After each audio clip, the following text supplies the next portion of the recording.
तमाम देखने और सुनने वाले दोस्तों को अस्सलाम वालेकुम। समंदर के बॉटम में पूरे 2 दिनों तक बगैर ऑक्सीजन और किसी इक्विपमेंट के जिंदा रह जाने वाला ये दुनिया का वाहिद शख्स है।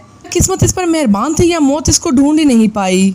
नाज़रीन, इस बात में तो कोई शक नहीं कि समंदर बहुत ही खौफनाक होते हैं। ये खौफ तब बहुत ज्यादा बढ़ जाते हैं जब हम ओशन के अंदर जाते हैं। जैसे जैसे अंदर जाएंगे ये समंदर उतना ही तन्हा, भयानक और इंसानी जान लेने के लिए बेताब होता है। ओशन का 80% हिस्सा वो है जहाँ तक आज तक कोई इंसान नहीं जा पाया।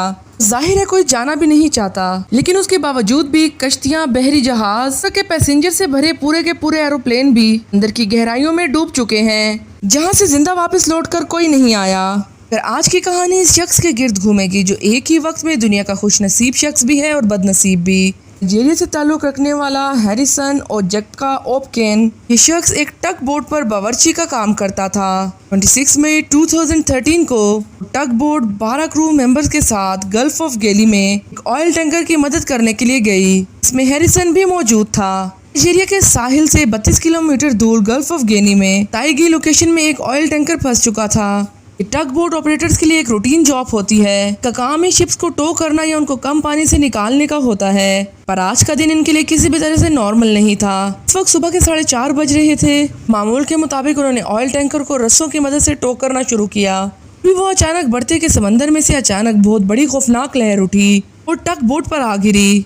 इसकी वजह से टग बोट पर जोर का प्रेशर पड़ा और वो फ्लिप हो गई, यानी उल्टी हो गई। प्रेशर इतना ज्यादा था कि जिस रस्सी से ये टैंक बोट को टो कर रही थी उसके हुक्स भी टूट गए। ट्रक बोट अलग से शिप से अलग हो गई और पानी में डूबने लगी।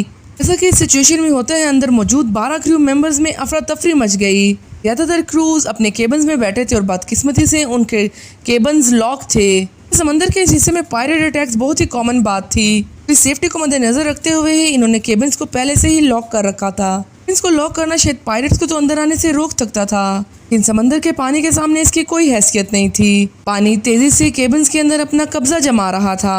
खुशकिस्मती से हैरिसन बोट उलटने से पहले ही केबिन से निकलकर वॉशरूम गया था। इस वक्त बोट उल्टी वो उस वक्त सिर्फ अपने अंडरवेयर में मौजूद था। बुरी तरीके से वॉशरूम के छत से जा लगा। इसको कुछ समझ आता कि हुआ क्या है। वॉशरूम के रोशनदान से पानी तेजी से अंदर आने लगा। इसी तैसे करके वो बोट का दरवाजा खोलने में कामयाब हो गया। जैसे ही उसे दरवाजा खोला तो पानी का बहाव हैरिसन को बहा कर वॉशरूम के दूसरी तरफ ले गया, जहाँ एक एयर पॉकेट मौजूद था। वक्त तक बोट पर पूरे तरीके से अंधेरा छा चुका था। इतना अंधेरा कि हैरिसन को अपने हाथ तक नजर नहीं आ रहे थे। उसको बस ऐसा महसूस हो रहा था कि वो पानी के अंदर है और उसका फेस किसी एयर पॉकेट से बाहर निकला हुआ है। इसके साथ ही टग बोट झटके से बॉटम के साथ जा लगी और एकदम से खामोशी से छा गई। टग बोट ओशन सरफेस से 30 मीटर या 100 फुट नीचे जा चुकी थी। इतनी ही गहराई है जितनी 8 स्टोरी बिल्डिंग की ऊंचाई होती है। हैरिसन, जिसको पानी में तैरने का कोई एक्सपीरियंस ही नहीं था, अंडरवे पहने ठंडे पानी और गुप अंधेरे में बिल्कुल तन्हा रह गया था। उसको मालूम था कि उसके बचने का चांस ना होने के बराबर है, कि जिस एयर पॉकेट में वो सांस ले रहा था वो किसी भी वक्त पानी से भर सकता था। जैसे तैसे करके उसने यहाँ से निकलने का फैसला किया। हाथों से चीज़ों को फील करके उसने अंडर वाटर जाकर हैरत अंगेज तौर पर एक और जगह तलाश की जहाँ कंपैरेटिवली ज़्यादा बड़ा एयर पॉकेट था। टग बोट के इंजीनियर का ऑफिस था जहाँ उसे ठहरने का फैसला किया। ना कुछ खाने को, ना पीने को, और ऑक्सीजन सप्लाई इतनी जितना एयर पॉकेट में ऑक्सीजन था। एयर पॉकेट सिर्फ 1.2 मीटर बड़ा था, यानी 4 फीट। इतनी कम जगह में आखिर कितना ऑक्सीजन होगा जो एक इंसान को जिंदा रख पाएगा। जाहिर है उसके बचने का चांस यहाँ भी बहुत कम ही था। अभी वो इस खौफ में ही था कि उसको कुछ आवाजें सुनाई दी। शार्क की आवाजें थी जो किसी चीज को खा रही थी। हैरिसन ने देखा तो नहीं, मगर उसको पक्का यकीन था कि शार्क्स उसके साथियों तक पहुंचने में कामयाब हो गई हैं। हैरिसन, जो मौत के मुंह में अभी तक जिंदा मौजूद था, उसने अपना दिमाग चलाना शुरू किया। हाथ पांव मारने पर उसको कोक के कुछ तैरते हुए कैन मिले, जो उसने पीकर अपने आप को डिहाइड्रेट होने से बचा लिया। बाद उसको एक तैरता हुआ मैट्रेस मिला जिस पर लेटकर उसने अपनी चेस्ट को पानी से बाहर निकाल लिया। थोड़ी और देर तक अगर वो पानी में रहता तो हाइपोथर्मिया का शिकार हो जाता। कंडीशन में बॉडी की सारी हीट निकल जाती है, जिसका नतीजा मौत के अलावा कुछ नहीं होता। डिहाइड्रेशन और हाइपोथर्मिया से तो वो बचने में कामयाब हो गया, लेकिन एक चीज ऐसी थी जिसका कोई सोल्यूशन नहीं मिल रहा था, और वो चीज थी ऑक्सीजन। एयर पॉकेट में ऑक्सीजन कम हो रही थी। इतने छोटे एयर पॉकेट में वो मौजूद था, उसमें मौजूद ऑक्सीजन के मुताबिक एक इंसान सिर्फ 60 घंटों तक जिंदा रह सकता है। सन ओशन में 30 फीट नीचे एक छोटे से कमरे के छोटे से एयर पॉकेट में मौजूद था। हादसे को 2 दिन गुजर चुके थे। ऑक्सीजन सप्लाई पहले ही बहुत लिमिटेड थी और ऑक्सीजन अब सिर्फ चंद घंटों की मेहमान थी। हैरिसन इस अंधेरे में सिर्फ अपनी मौत का इंतजार कर रहा था। अपनी जिंदगी के इन बदतरीन 2 दिनों के बाद जब वो मरने के बिल्कुल करीब था, फाइनली उसको एक दस्तक सुनाई दी।